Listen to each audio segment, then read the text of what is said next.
Welcome back to First Look. Today we're going to take a look at Nexus from Diverse Publishing. It's a brand new game from a brand new publisher. It is a two-player, at least right now, combat arena style game that takes place in about 60 minutes. Yeah, our experience with this is a one-on-one arena style combat game, but from what they've told us, they have, in fact, not just plans, but a lot of underway plans towards building out a whole full-on RPG with this thing. Actually, so let's make that very clear at the beginning. Right now, there's a couple different ways that you can play the game when you kickstart it.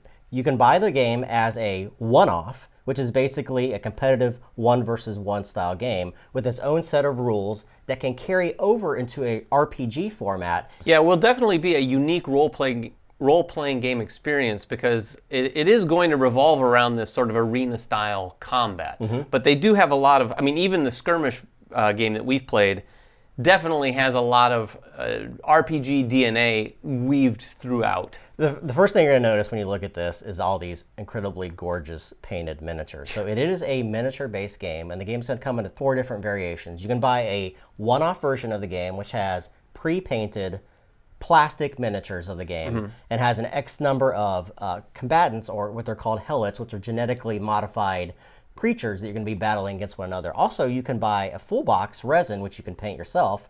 And then what you're seeing here is a fully painted, not pre-painted. This is actually hand-painted by a very talented artist. Hand-painted. We don't know how much that's going to be, but suffice it to say, they're giving everyone who wants a taste of this game the chance of getting it at many, many different levels. So what are you actually doing in the game? Each player is going to represent a Lanista, which is basically a manager. Yeah. And this manager is going to be controlling a helot, which is a genetically modified creature. This creature is going to have a stat sheet in front of them that's going to not only name what kind of motivation it has, in this case I'm playing a supremacist, it has all of these different statistics on their player sheet, which tells you how many dice you're going to roll for that particular character.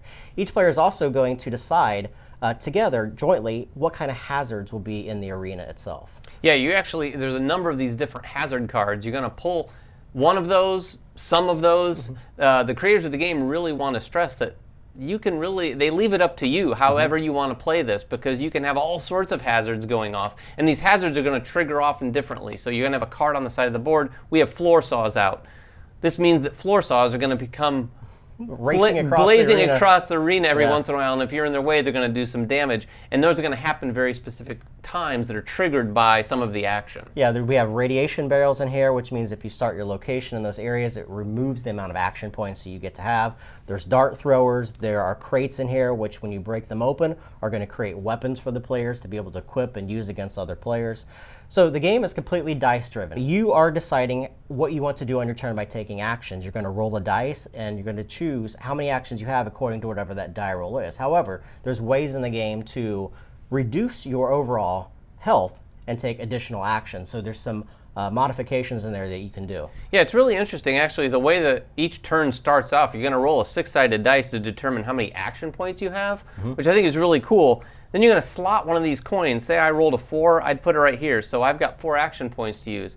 This track also serves as something that's going to trigger sort of an event. A turning point card is going to be flipped. So it gives the fight or the arena combat a little bit more flavor, as though it's sort of like rolling out with a little bit more of a narrative. Yeah, and not to mention there's also influence cards that the players will begin with. These influence cards allow them to modify attacks, modify movement, modify defense values through the course of the game. You're going to be rolling dice to be able to combat other players in the game, and when you combat them, depending upon the type of attack that you use and how many actions you spend to take that attack, it determines the dice, and it also can determine what body part you're hitting on the actual player. Those body parts, when you reduce them to 0 value, it's going to reduce their SDS, which is their sliding dice scale, which is very interesting. At the start of the game, each player is going to start with a specific number of dice they're going to roll for each one of the different attack levels. As that increases and decreases by taking away body parts of the other player, it can increase or decrease the number of dice they roll for that particular attack. Yeah, it's a really interesting scale, and we should mention each of these helots have very different statistics to begin with.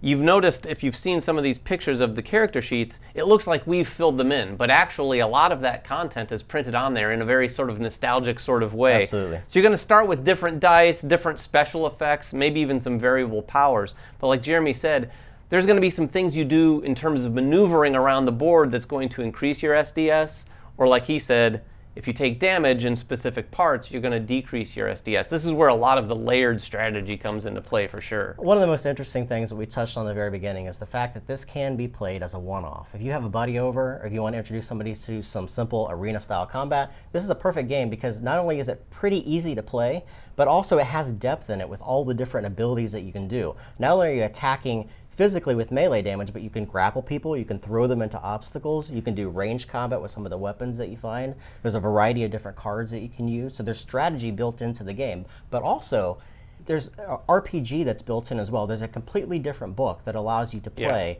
this as an RPG and level up through the course of the game. Yeah, it's a really interesting contrast. This game has very systems in place that should be taken very seriously. Yeah. But a game concept in place that should not be taken seriously at all. And that's what the creators want, is people to just have a lot of fun with it. When you fail, they want everyone at the table laughing at the failure. Yeah, absolutely. You know, the systems in place will give you a lot of different things that you can do, but it is meant to be a really just good time to be had by all. The other thing we should mention that this is mature content, so there is some mature cards in here. Yes, there are. tongue-in-cheek. I don't have terribly mature ones in front of me, but just to give you a sense of their sense of humor, here's one called I Drink Your Milkshake, if you're familiar with that movie. And then there's Fight Lube. This allows you to actually get away from a grapple a little bit more easily. Fantastic looking game. This one's called Nexus from D-Verse Publishing. It's going to be on Kickstarter, I believe, the first week of Gen Con. Yeah. If you guys have any questions about the game, make them in the comments below. We're going to have these guys on the forum to be able to talk about the game. It's going to be at Origins, so you can stop by and take a look at it at you should be able to Origins demo as at well. Origins. And if you guys have any questions, make them comments, subscribe to us, follow us on Twitter, like us on Facebook, everything else that we do, and we will catch you guys next time. Bye-bye.